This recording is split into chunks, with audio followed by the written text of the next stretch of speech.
Good afternoon, everyone. This is Sean and Cameron from IF Property Solutions, and today we find ourselves on a property here in Riviera, chatting with our trusted plumbing expert, Tiaan Schoeman from TFS Plumbing.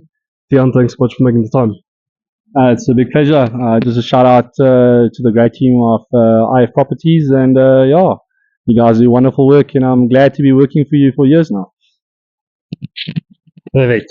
So today we are here on site in Riviera, as Sean said, where we assisted the clients to get their building plans updated and approved by the city of Tiaan, and we are with Tiaan here today to help and learn more via the inspections that need to take place for the plumbing COCs that take place. No, awesome. So without further ado, Tiaan will just take us through the property and give us some insight in respect of what he looks into, making sure that everything's in order, and naturally just to get that COC in place. But all right, let's go.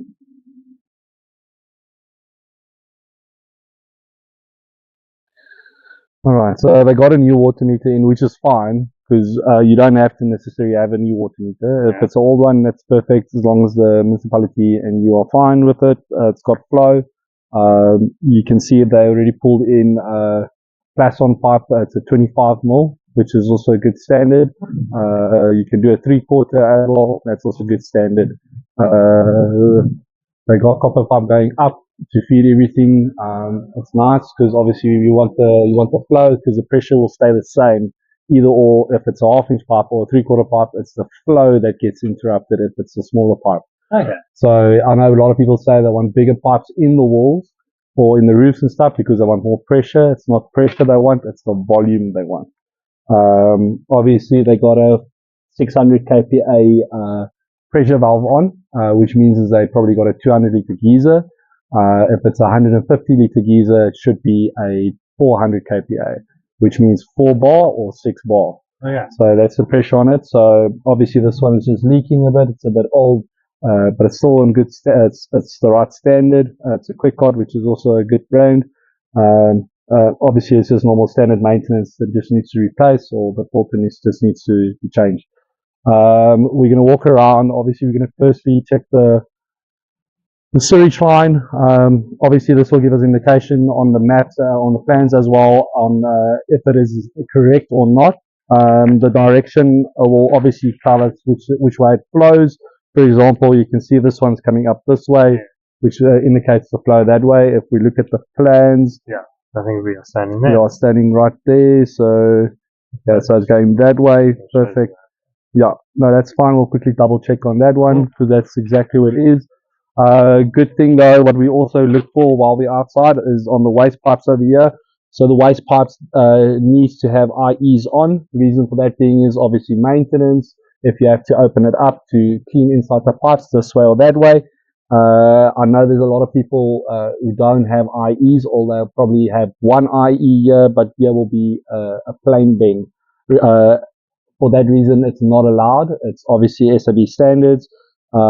You have to have all of the bends on the outside needs to be IE. On every single bend. If it's a 110 mil pipe or a 50 mil pipe or even a 40 mil pipe, it has to be IE for cleaning, for example. That will be one of the things I'll show out now. This one's a plain T. Obviously, this should be actually, according to the regulations, it should be IE as well. So you got your IE here. You got your IE bend here for the toilet, which is good because obviously you can open it up, go straight into the toilet. You got your vent valve for the flow of the sewage, because otherwise it'll make a bubble effect. For example, take a 2 liter Coke bottle, put water in it, turn it around. If you leave it, it will plump out and or up and down again. Open up a hole on top, it will just flow out. That's exactly the same with the sewage. Otherwise, it can also cause a lot of bad odor inside as well. This one exactly the same, 2 different toilets. You can join it up to have one, which is fine. This is my preferred way as well. I enjoy this much better. Again, we got our IEs. The T piece over here, obviously still no IE. It's not a train smash though, but some inspectors will say they're happy because there's a lot. Some guys want to say no, sorry, change. It's a little bit of a grey area, but like I said, there's so many IEs that, for me, example, it's not the end of the world, but that's what the regulations say. So, okay, yeah, we can see proper. It is flowing this way. That one is just obviously a bit skew. So sewage is running here. We got our two IEs like they indicated, and then obviously we'll go straight through this way. This will be our next one over here. And then obviously, let's just double check. I presume this will go down that way.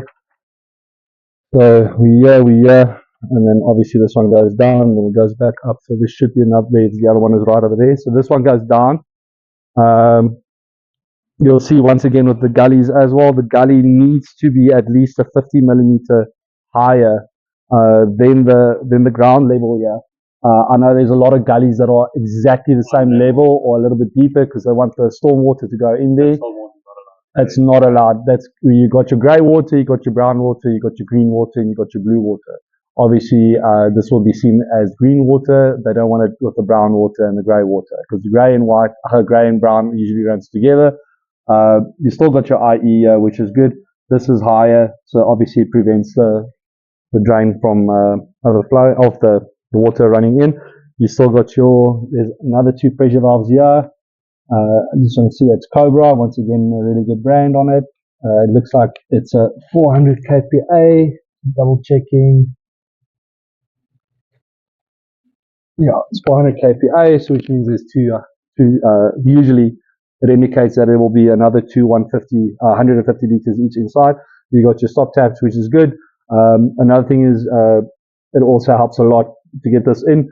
Just a nice tip, if you do have non-return valves on your water line going up to the house, just remember you can't put it between the pressure valve and the geyser itself. The reason for that being is it's going to prevent the pressure valve to release the pressure that it needs to, because that's his actual job, is to release the pressure. And also to control your pressure inside the house. That's a nice thing to have it outside, especially before it starts spreading into the house, which means it will balance the hot and cold. It will be on the same pressure. Otherwise, your cold may be a little bit harder, and your warm water will be a bit slower. So that's pretty much it. Once again, we've got our IEs here. We've got our vent valve. We've got our two IEs here, which is good. Obviously, we've got our rotting eye over here, which means it's going that way, if I'm not mistaken. We'll just have a look there on the plan just to make sure. So this one goes this way, yeah, and then this one will go that way down there. Okay, so we'll just follow that.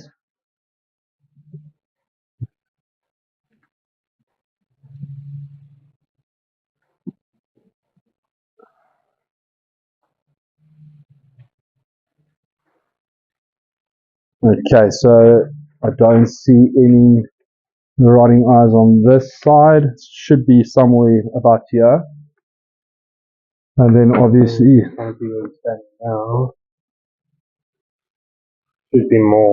should be around about here. If I'm not mistaken, on the pan it goes underneath the. Let me just double check on that quickly. We were here, we went down here, we went that little path, then we went this way. And then because there's another sewage line over there. Yes. Just needs an IE on that junction over there. And that goes down pretty much in line with this building. And we are in, this is the carport. Yes. So it should be around about there then. We're short standing, so it should be somewhere over here. So I've got a good feeling they got these paving on top of it. So obviously we'll just open it up and look for it. And then it obviously goes through. There are the geysers on top. It seems like it's solar. So it's 150 liter, 150 liter, and another 150 liter. We'll just confirm about that 600 kPa valve just to make sure if it's the correct one or not, because otherwise it's too high and it can cause the geyser to burst. And warranty will obviously get lost on that as well. Insurance may tell you exactly the same reason why they won't change it is due to the pressure valve being too much, and there's too much pressure on the geyser itself as well. So yeah, so this line obviously goes through to that side. Let's just walk around and just make double sure about it. And yeah, so while we're on the outside, obviously we start looking at everything. Should be on the other side of the building.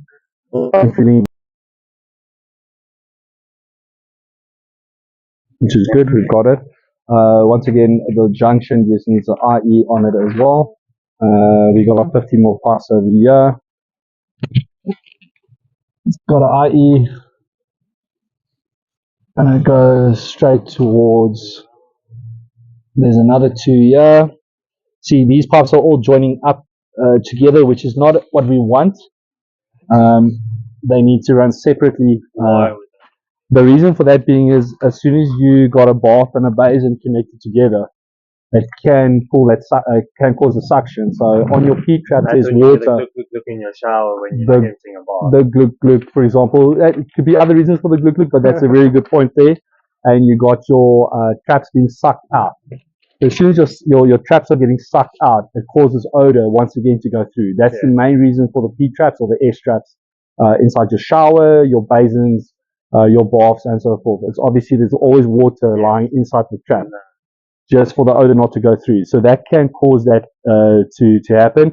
Obviously, inside the building, what we're also looking at now is how many points are inside on the outside, and obviously how many points are inside, so that we know all the points are joined, all the pipes are coming outside, so that they can run separately into the vent valve or to the stack pipe. The reason for that being, once again, is what I just explained to you. So we'll just double check on the inside as soon as we get there. We do have another one over here, another toilet. So obviously, again, this needs to have an IE to get access to the inside. A lot of people say take this off, you can still go through there. It doesn't work like that. The springs aren't that flexible. Doing that outline here is the IE. That's it. So to correct this, we'll obviously have to take this top piece off, and we have to remove this fitting, put a new one in, and then we can put this top piece back again. IE on the 245s needs to be there. This one needs to be an IE as well. Those two are correct. So then we've got our other pipe running this way. I presume this to connect onto that line over there. It would be thereabouts. So seems like it connects close to the wall, even though there's an inspection eye there. That's perfect. So the only rotting eye we short is basically this one over here, because you have to have a connection side. So usually you get blockages just before the municipal side, obviously the servitude line. So there should be one in the corner there that I did not see, but I presume it's just underneath. So we just have to open up there, just double check on that one and on that one, and then the storage will be 100%. The waste pipes, obviously, there's just a few IEs that need to just to be added, and that's pretty much it. So the outside we're happy with. The water line, we know it's good pressure. I do see they got half-inch here, but once again, good practice will be to install a 3/4 pipe from the outside or 25mm pipe from the outside towards the house. From the house, it runs up. It has to be can't be plastic, HEB pipe or anything like that. It needs to be a PEX pipe or a copper pipe, or even unit twist is allowed to run up, and obviously 3/4 inside the house in the roof. And as soon as you go down into the bathrooms, you usually use a 1/2 inch. You can use 3/4 as well. It's just the standard practice to do 3/4 outside and inside the house, inside the roof, and then 1/2 inch down into the walls. Your geysers need to be done with copper or a galvanized pipe, for example. Unfortunately, you can't use a PEX pipe on it, or any PVC type of pipe version or PEX pipe, something like that. The reason for that being is you got your vacuum breakers going up, and obviously it's got a certain code. You have to have a siphon loop on it, and as soon as you put those flexible pipes on it, the pipes can start twirling around. It's not the same, so it has to be a hard pipe to go up. If you do, for example, you do that, then it's fine. Like I said, it's you have geysers need to be 3/4. It's all about 2 meters away from the geyser. From there on, you can use whatever you want to, but like I said, generally we use 3/4 in the roofs. I know there's a lot of geysers who use that's been connected with 1/2 inch. I'm not a big fan about that. Rather just use your 3/4, get it done with. It's flow. You have to have 2 vacuum breakers on there, on the hot and the cold. If your geyser, for example, has a drip tray in it, the geyser needs to, you have to have a drip tray obviously on it, 3 wooden planks underneath it for steadiness. If your pipe runs out more than 4 meters, then obviously you're good, as long as it's straight. As soon as it starts turning, you have to have 45 plain bends on there. No 90-degree bends, 45 only. And on the geyser itself also it's 45-degree bends, not 90-degree bends. And that's pretty much it. Your safety valve for your geyser needs to run out with a 3/4 copper pipe. I know there's a lot of guys who use a polycop pipe or unitwist pipe or anything similar to that, like a mild galvanized type of pipe. Galvanized is good, you can use it. The mild one that's similar to a copper pipe, you can solder on it, but it's not allowed. Reason for that being is obviously it's a safety valve, releases all the hot water pressure off it. So, and that flows out. So some cases that water can be super extremely hot, and that's a general rule that it runs out directly on its own. It's exactly the same as a drip tray. The other thing is though, if it runs more than 4 meters, and it goes up to about 8 meters, you have to put it in a 28 mil copper pipe, which is very, very expensive. Yeah. That's unfortunately the rules, and once again, if it turns, you have to have 45-degree bends on it as well, or elbows on it. What's the reason between the 45 and the 90 for the escape?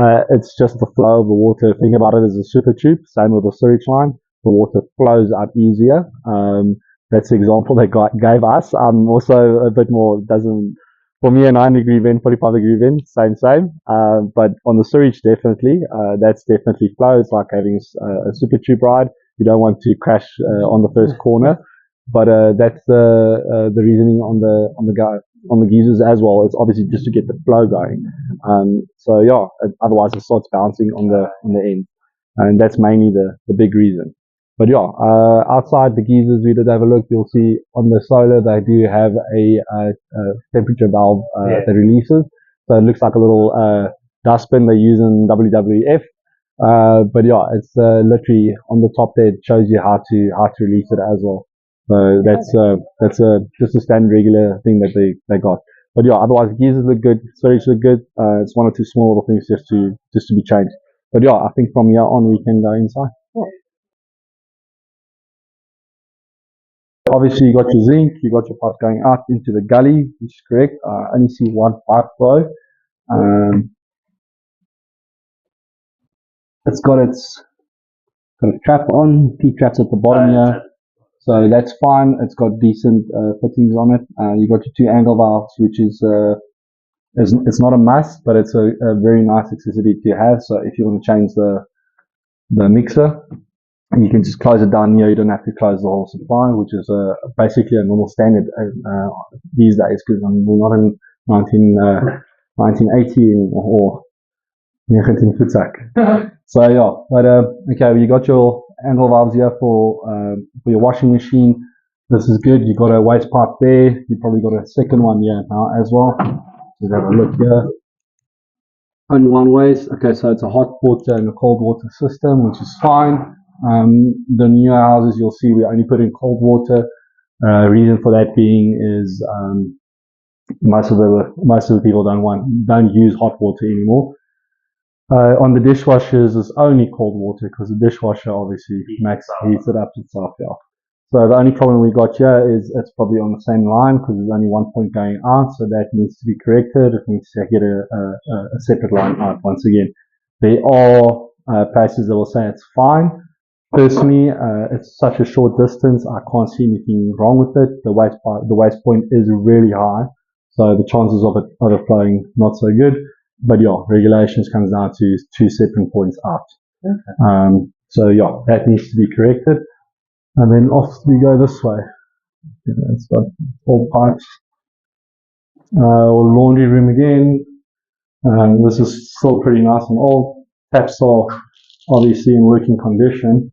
Then we got that in there. So water points are fine. Just looking for a waste point.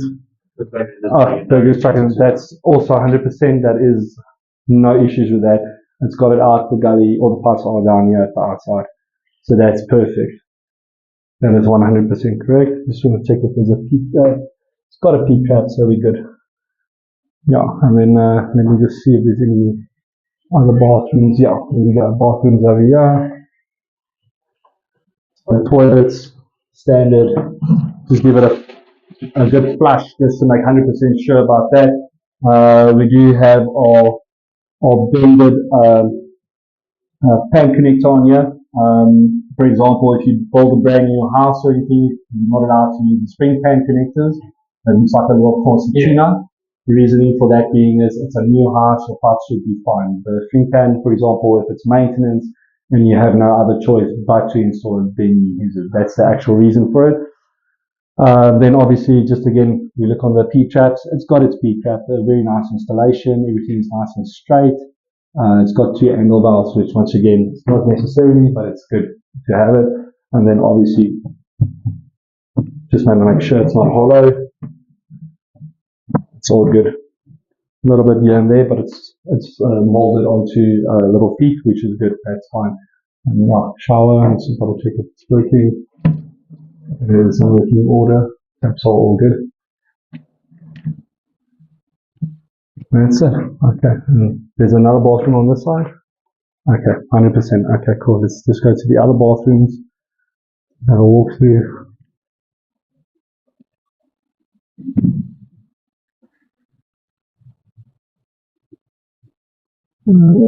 Gallery. Okay.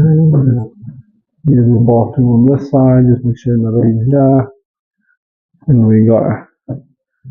Okay, so once again on the basins, we'll just have another double look. It's got its P-trap. Nothing's leaking. It looks like it had a bit of an old leak, but it's all good. Everything's in standard. Once again, angle valves are in. Toilet, definitely still good. Just give it a flush just to make sure. Nothing's leaking on that, so that's a good one. And obviously just double check the shower just to make sure. Pressure is still good. Taps all working nicely. Happy with that. And then off to the next bathroom.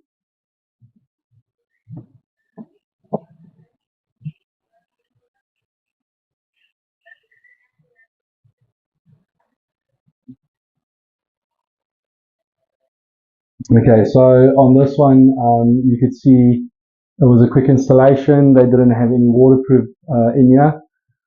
So this is the reason why it's looking like this now, because obviously you have to have waterproof underneath your shower floor as well as your shower walls.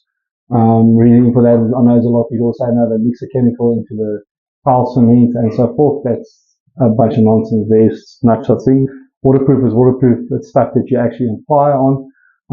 So yeah, they obviously did the waterproof afterwards. Shower is working. That's all nice. We definitely got pressure on there, so that's good. Once again, back to the basins, double checking. It's got a P-trap. It's got connections. Once again, really good. Toilet's got a pan connector.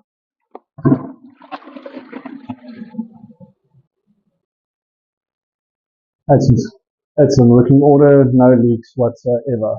So everything looks in order. Great parts are being used. So yeah, there. Okay, no, that's fine.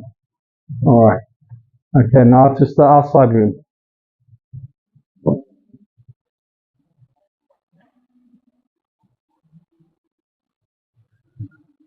Once again, we got 2 pipes running on 1 pipe going through, and obviously just the IE on the 90-degree junction. So let's look on this side. It's got a trap in, which is good. It's a single one. Into the shower, same waterproof done again, exactly the same with the shower head. I'm not going to open it out. There's a little bit of close down here. Obviously, this one's still got a P-trap as well. This is also still a new P-trap. That is in working order, so all's good on that. Just want to double check on this side if there's anything else. I don't think so. That's pretty much it, gents. That's it. So the pipes we can see there is copper pipe running through on the roofs. So everything seems to be in standard. It's literally just the small little changes on the outside that we need to do. For example, the 2 pipes joining, that needs to be separately done. Once again, it causes problems. So these 2 pipes. So for example, just to give you a good example, this one will be cut off around about here. We'll put a bend on here, and like that over there, that fitting over there, it's a strap-on boss saddle. So you can either put that on, or you can put a 4x2 on, which is obviously a bigger fitting. So this will be connected there. We'll just blank this one off so that one goes in separately. so that it can catches onto the vent valve. And that's pretty much it. I don't think there's anything else. It's just the outside fittings that needs to be changed. Yeah. There you go. Thank you very much. That's a big pleasure. Have a wonderful day, Cam. Thank you, you too. Thank you so